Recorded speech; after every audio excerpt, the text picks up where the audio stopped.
MSc BSc physics करने से कुछ नहीं होता। ये है अज्ञानता। ये वो अज्ञानता नहीं कि स्कूल नहीं गए, वो तो अच्छा हुआ नहीं गए।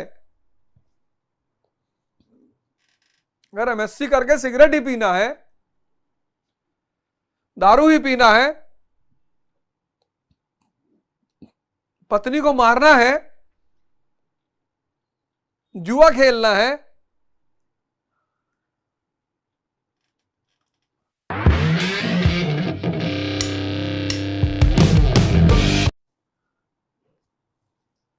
कुछ लोग 11 बजे उठते हैं, दिन में 1 बजे उठते हैं, फिर 2 से 4 पूजा करते हैं।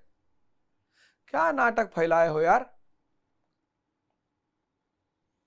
जब ध्यान आप करोगे तो आप चेतना की, जैसे जैसे चेतना की तरफ बढ़ोगे, आप देखोगे धीरे धीरे जीवन में परिवर्तन, उसी अंश में परिवर्तन शुरू हो गया। 4 बजे नींद नहीं 6 बजे खुल रही है, वो भगवान की देन है, वो भगवान का प्रवेश हो गया आपके। उन छोटी छोटी चीजों को आप देखिए।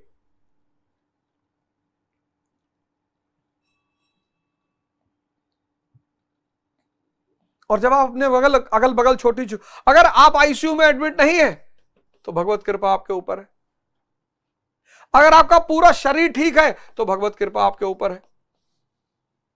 अगर आपको कोई बीमारी नहीं है तो भगवत कृपा आपके ऊपर है। अगर आपको डेली भोजन मिल रहा है तो भगवत कृपा आपके ऊपर है। अगर आपका परिवार आपके साथ है तो भगवत कृपा आपके ऊपर। और कितनी भगवत कृपा ले लोगे यार। 1 किलो चावल, 2 किलो दाल, 1 कटोरा घी, अचार डाल के खा रहे हो और दुखी हो। सोचो वो जो आदमी आईसीयू में एडमिट है अरबों रुपया लेने के बाद भी। सोचो उस आदमी के बारे में जिसको डॉक्टर ने कहा देख खाओ तो मरे हो।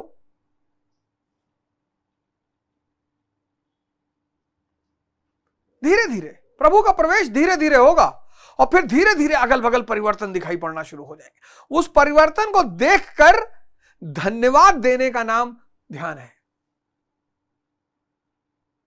परिवर्तन दिखाई पड़ेगा, तुम तुरंत धन्यवाद कहोगे।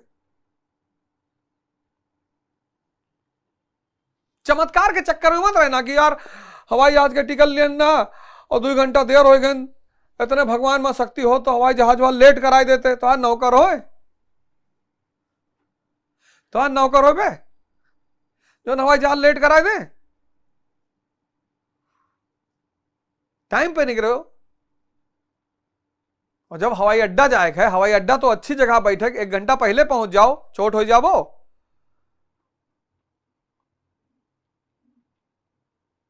भगवान को भगवान की तरह देखो, नौकर की तरह ना देखो। एक ठू सेब डेली चढ़ावत रहन और तुहार महतारी बाप डेली तुम्हें खवाइस 20 साल तक हो गए, कितना सेवा की हो। अपना तो एक सेब चढ़ाओ, अगर लिए पूरा ब्रह्मांड मांगे जात हो।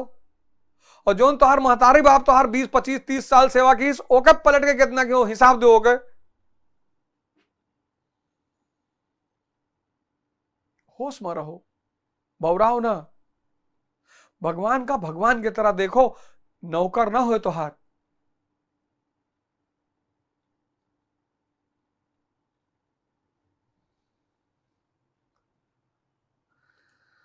तो मधुसूदन क्या कह रहे हैं, मद का विनाश करने वाले प्रभु क्या कह रहे हैं।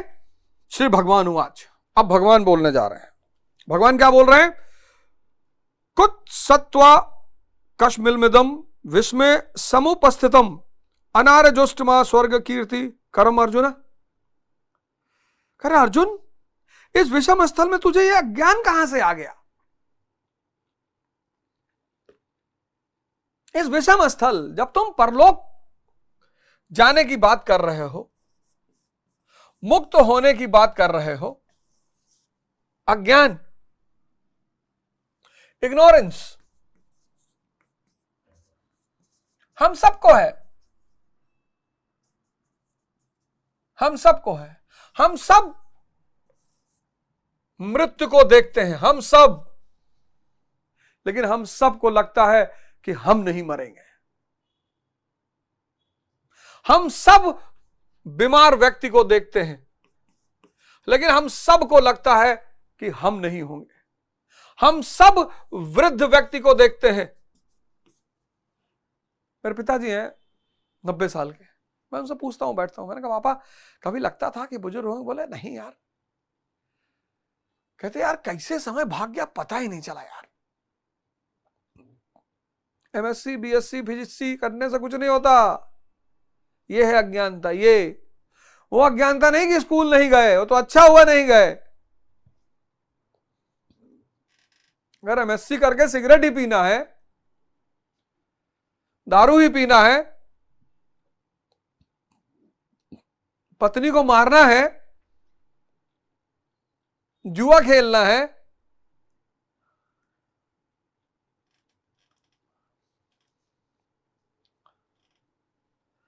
ये सिर्फ सिद्धार्थ ने नहीं देखा, हम सब देखते हैं। जवानी मस्त किए रहती है, तरीकी लगता है बादल फाट डालेंगे। इस बेहोशी से बाहर निकलना होता है। और जैसे सिद्धार्थ ने सन्यासी देखा, ऐसे हम सब ने एक सन्यासी सिर्फ देख नहीं रहे, उसके साथ रह रहे हैं। महाराज अड़गड़ानंद,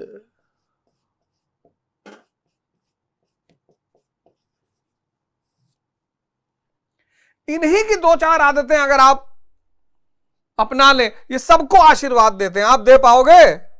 आप तो अपने पड़ोसी को नहीं दे पाओगे, सबको आशीर्वाद।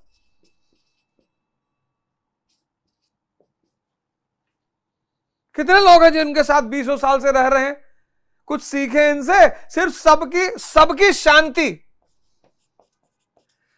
सबकी शांति, सबकी सुख, सबका विकास।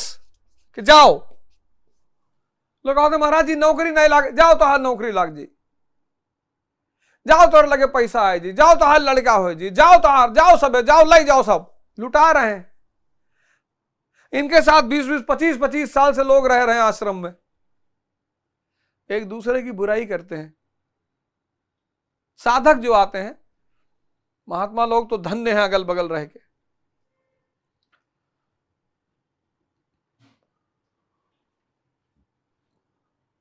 महात्मा लोग तो धन्य हैं, एक से एक महात्मा लोग हैं। नारद बाबा हैं, दीपक बाबा तो आजकल खैर साथ में ही रह रहे हैं, तानसेन बाबा हैं, बिल्लू बाबा हैं। आप कभी जाइएगा, इन लोग को नाम लेके मिलिए, इनसे बैठिए इनके पास।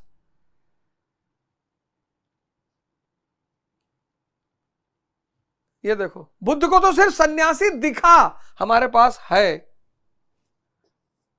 हम इनसे कुछ सीख पाए?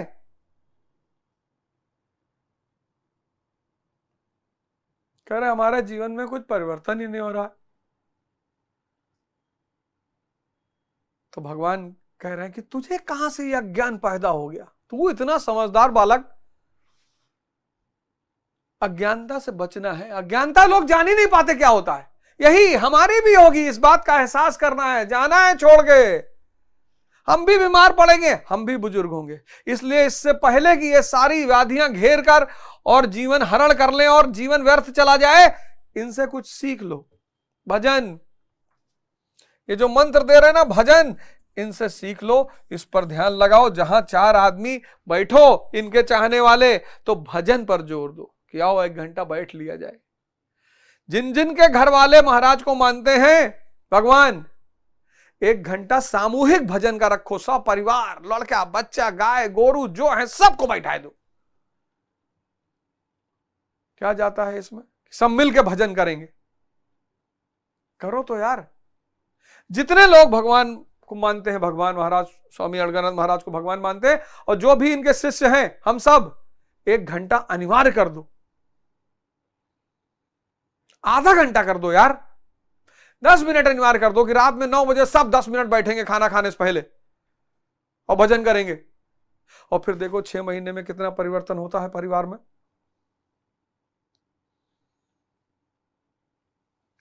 भगवान कह रहे तुझे कैसे अज्ञान पैदा हो गया?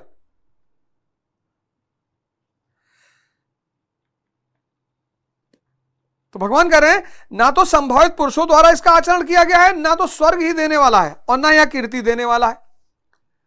कहते जो तुम कह रहे हो सनातन धर्म बचाने के लिए मैं प्राण देने जा रहा हूं, तुमको पता है सनातन धर्म क्या है? और जितने भी महापुरुष हुए हैं उन्होंने ना तो उन्होंने इसका आचरण किया, ना ये स्वर्ग देने ना कीर्ति देने वाला है। सन्मार्ग पर जो दृढ़तापूर्वक आरूढ़ है वही आर्य है। आर्य मतलब हिंदू नहीं, सन्मार्ग पर जो दृढ़तापूर्वक आरूढ़ है, सन्मार्ग पर जो भी अच्छे रास्ते पर दृढ़तापूर्वक आरूढ़ है वो आर्य है।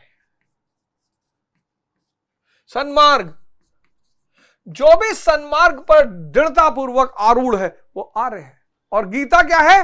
क्या बात कही महाराज जी ने, कहा गीता आर्य संहिता है, यानी व्यक्ति को सन्मार्ग पर ले चलने का शास्त्र है।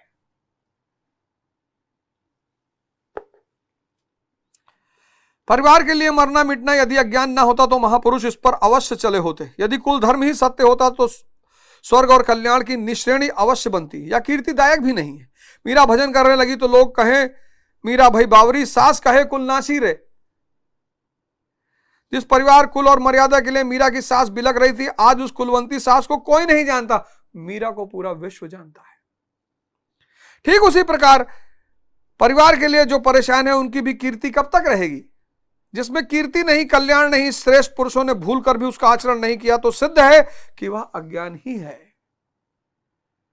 तो क्या परिवार छोड़ दिया जाए? नहीं, धर्म का पालन किया जाए। मां बाप की सेवा करना धर्म है, नियम कानून है। उन्होंने हमें पाला है, हम भी उन्हें सेवा करेंगे, परिवार को पालेंगे, बच्चों को पढ़ाएंगे लिखाएंगे,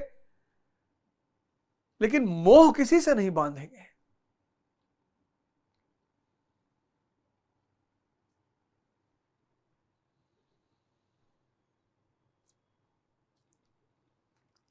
लेकिन इन सबके लिए सन्मार्ग पर ना चलना यह अज्ञान है कि भैया परिवार छूट जाए, वो ऐसे छूटी, आज नहीं तो कल छूटबे करी।